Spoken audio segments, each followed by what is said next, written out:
Hello, this is Tom Wallace. I'm the managing partner here at Florida Funders, and welcome to our Angel Investing podcast. We're all about learning best practices and getting better at angel investing, and the purpose of our podcast is to interview some of the best and brightest and most successful investors and entrepreneurs to learn from them how they've been successful, what makes them tick, what motivated them, and how they've been successful in investing and building really successful companies so that we can learn and become better investors and entrepreneurs in the process. A while back, we came up with these 5 Ds of angel investing. And the reason we came up with them is because we learned, these are lessons learned in best practices. We've been doing this a long time. I personally have been angel investing over 25 years. I have well over 50 investments. And I learned the hard way what to do and what not to do. So the 5 Ds are really kind of, again, a best practice of if you want to be a good angel investor, if you want to be a successful angel investor and generate and maximize the probability of your returns, that's what the 5 Ds are all about. And the 5 Ds of angel investing are, number 1, deal flow. Secondly, due diligence. Thirdly, domain expertise. 4 is diversification. And 5 is discipline. And we came up with these over a number of years and really learning the hard way how to do angel investing right. What is most important is what not to do and then what to do. So let me start with the first D, deal flow. One of the mistakes are commonly made by angel investors is they're just investing in a deal because a friend of them sent it to them and it looked interesting, and they really they're not maybe an active angel investor. And the problem with that is, ideally, you don't want to look at one deal to invest in one deal. You want to look at 50 deals to invest in one deal. So you want to pick and be very selective about the companies you're investing in. And the more you look at other companies, the more you realize what makes a company special. And the more deals you look at, the better you get at this, is really understanding what makes that company special, what makes that founder special. Do you really like the founder? And we're going to get into that in the due diligence side of this discussion. You're going to get a better feel for what's going on in the marketplace, what other opportunities are out there. So it's just going to make you a more sophisticated investor, and you get to pick the best of the best. It only makes sense. So that's the first D. The second D is due diligence. There's some research that says to do an angel investment, if you do more than 20 hours of due diligence on any angel investment, you're significantly increasing your probability of return. And so at Florida Funders, we do well over 80 to 100 hours of due diligence on any company before we invest in it. We take this part very seriously, and we focus primarily on 2 things in due diligence because we're early stage investors, right? The first thing we really focus on and spend time in is the founder. We're betting on the jockey. And if it's a pre-revenue deal, which we don't do a ton of those, but we do some, you're really betting on that founder or founders. Do they know the space? Do they have what it takes to be successful? Building a company from scratch is really hard work. Most of us, including myself, I've been an entrepreneur most of my career. I've started several companies. And anybody that's ever built a company from scratch knows it's really hard work. There's a lot of adversity to overcome. It's going to get tough. You're going to get punched in the face. When we're looking at that founder, do they have the perseverance? Do they have skin in the game? We love to see that they have skin in the game, and I'll come back to that in a second. Do they have the right stuff? Because it really takes a special person to succeed as an entrepreneur, and they've got to believe in themselves. They've got to be able to communicate that, so they're good at recruiting. Business is a team sport. They're only going to be as good as the people they surround themselves with. Do they have the right attitude about building the business? Why are they doing it? We get into a lot of conversations as, what drives you, what motivates you.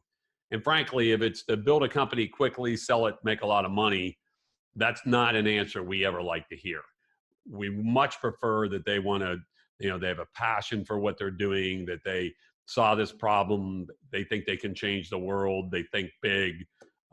That's what's going to drive them when the times get tough, and they're going to get tough. Tough times are coming.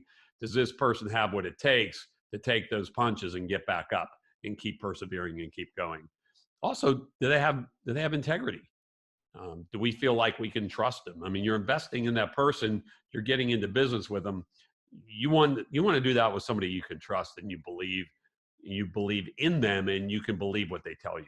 That's an important part of the due diligence process with that founder.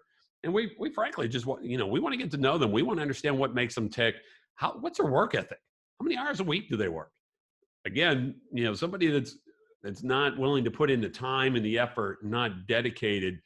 We ask questions like, what do you do on your weekends? And frankly, we like to hear, I work a lot on the weekends. What do you do at night? What are you doing? What are your hobbies?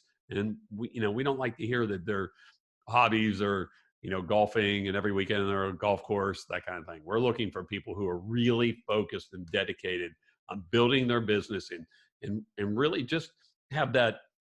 I like to call it the Rudy effect. If you ever saw the movie Rudy, about the kid that wanted to play football for Notre Dame so badly that he was not going to let anything stop him, even though he had no talent, no size, and really everything was against him. That's the kind of entrepreneur we want. That's the kind of founder we want it back. We want to, failure's not an option. They're going to be successful. They're going to find a way to succeed. That's what we look for in founders, and those are the kinds of founders we like to invest in. The second part of due diligence that we spend a lot of time on is the early customers. We have in-depth interviews with the early users and early customers of this product. And we want to find out, is this product a nice to have, or is it something they now can't live without? When they bought this product or agreed to buy it, how many other products did they look at? What competition did they look at? Why did they choose this product over the competing products? We really spend a lot of time with those early customers to understand, is this product or this solution that this founder has, is it really special? Does it have secret sauce? Is it something that, a lot of other customers are going to want, or is it just something, these early adopters are trying and they're still trying to figure out even if they want to keep using it. If it's a SaaS software product, as an example, we're going to ask them, what's the likelihood you renew when your contract's up, whether it's an annual contract, whatever, what's the likelihood you're going to keep using this product? And we're looking for customers that are really excited, rave reviews, love the product, love the company, love the service, love the support. That's what we're looking for in those early customer interviews. And it's a very big part of our due diligence. Now, we do a lot of other things in our due diligence, but those are our two big ones. We do everything but looking at the technology and the intellectual property behind it. Is this something that's patentable? We get into all that. Most of the time it's not, but we still want to understand is how difficult would it be to replicate or duplicate? If it's a piece of software, did it take a team of 2 people 3 months to write this? Because if it did, that's not, the barriers to entry to compete against this product aren't that high. Where if it took 5 people, a year and a half to write this, to build this software product, that's a different story. So we dig into every aspect of the business. We really want to understand what the go-to-market strategy is. We really want to understand what makes this product different, special from all the competition. And we look at the competition. And, it's competition. Actually, we like to see that there's competition. If there's no competition, sometimes that's more scary than if there is. Assuming there's competition, what is the key differentiators that this product, that this founder has come up with to make it different? So that's the due diligence side. The third D is domain expertise. We like to say we invest in things we know and we understand. My one rule of thumb to any angel investor is don't invest. If you don't understand it, don't invest in it. If the founder can't explain it to you, no matter how technical it is, if they can't explain it to you so you can understand it, personally, I see that as red flags. Invest in what you know. We do that at Florida Funders.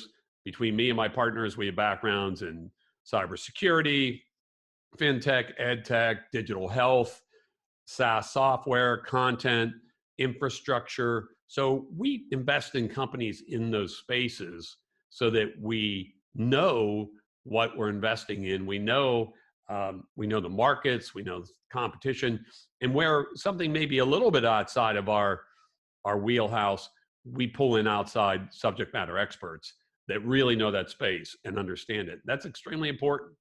We want to know from somebody on the inside, what's the competition like? How hard is it to break into this market? Who are the partners? Who are the potential customers? Is this a green field where nobody has this product yet, or is this where you're going to have to replace an existing product?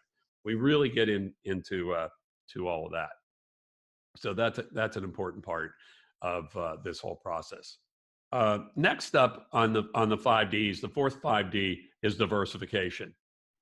We like to encourage our investors and really educate our investors on how important it is to build a diversified portfolio of companies that they're investing in. If an angel investor is just going to do 2 or 3 deals, they have to get lucky. And that's really not a good strategy for maximizing probable returns. Our recommendation is go out and invest in at least 10 companies, if not even a few more, to get that diversification. Because remember, this is early stage tech investing. Quite a few of these companies are going to be unsuccessful. They're going to go to zero. You're going to lose your entire investment. If you only do 2 or 3, there's a pretty good chance all 2 or 3 are going to zero. Where if you do 10, 12, some of them are going to get returns. And remember, it's a risk reward game at this stage. So the makeup for the ones that go to zero is your winners should be 10x, 20x, 30x times your investment. And of course, there's going to be the in-betweens.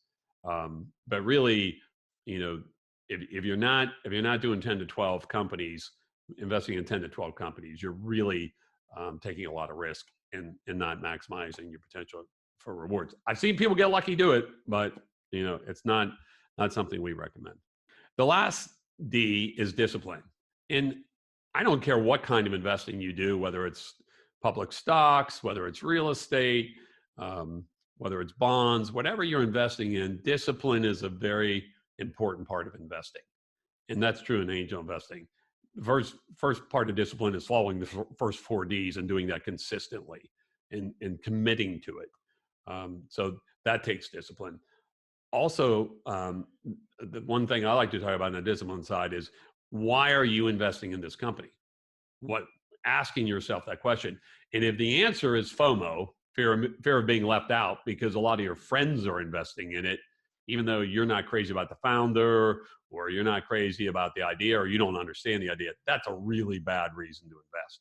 So you have to be disciplined, and disciplined in following the 4 Ds, disciplined in doing your due diligence, disciplined in making sure that you have the domain expertise or find somebody to help you with the domain expertise, discipline in your diversification. So that's what we call the 5 Ds of angel investing. And if you do those 5 things right, we think you're going to be pretty happy with your returns. Remember, there's quite a bit of research out there that says that angel investing can be and can outperform really every other asset class. I mean, you'll find different research on this, but it can outperform venture capital, it can outperform private equity, it can outperform the public stock market. But you've got to be committed, you've got to be disciplined, you've got to use the 5 Ds. So I got started in angel investing some 25 years ago, and one thing I learned pretty quickly was that to do the 5 Ds and do it right is a lot of work. And I was always running my own business. I was a CEO of my own company, and I didn't have time to do that. I was focused on my business. So what I quickly learned was I needed help. And what I would do is I had friends that were angel investors that I trusted and knew would do the work, and I just frankly piggybacked off of their investments after my first couple. That's what Florida Funders does. We like to say we take the heavy lifting out of angel investing. We make angel investing easy because we do all the due diligence. We look at all the deals to select the few that we think are really special and different. We make diversification a very simple process. We do all the legal work, which, we didn't even get into that, but there's a lot of legal work if you're going to do an angel investment and do it right. And it's everything from negotiating the value of the deal with the founders, putting together the operating agreement, all the investment docs, making sure that you have rights as an investor, follow-on rights, pro rata rights. I don't want to get into all the details of this stuff, but to really do it right, it takes experience and knowledge and work. And so again, that's what's the beauty of Florida Funders is we do that for all our angel investors. They don't have to worry about negotiating with lawyers. They don't have to worry about paying legal fees. They don't have to worry about are we protected as investors, so that if the founder, as soon as this company is making money, wants to pay himself 3 times what he or she what they were making, they just go ahead and do that. We put things in our documents that protect our investors from that. Our founders can't give themselves pay increases. They can't distribute money to themselves before investors. And we have all kinds of protection provisions in all of our operating agreements with every single company we invest in that make sure that our investors are protected. So it's not only a lot of work, you also have to have experience and know what you're doing. And again, that's what Florida Funders does. So, and then the beauty of it, we put it all up on a portal. It's all on our portal, floridafunders.com, so that our investors just can go out, they can see all the due diligence, they can read the interviews with customers, they can see all the financial projections of the company, they can see what the gross margins are, their product, they can see what the competition is. It's all in one place. They can easily review it, easily see it, and then make their decision on whether they want to invest in that company or not.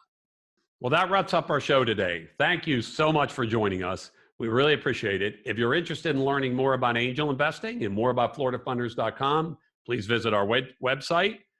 Just as a quick reminder, Florida Funders is a hybrid between an accredited network of angel investors and a venture capital fund.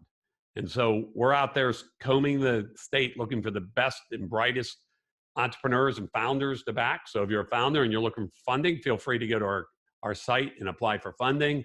We'd love to take a look at your deal. And if you're an investor, please go out, sign up, and join us as we work to change Florida from Sunshine State to Startup State as we execute on our mission, which is to make Florida as known for technology and innovation as we are today for the mouse and strawberries and tourism. Thank you so much.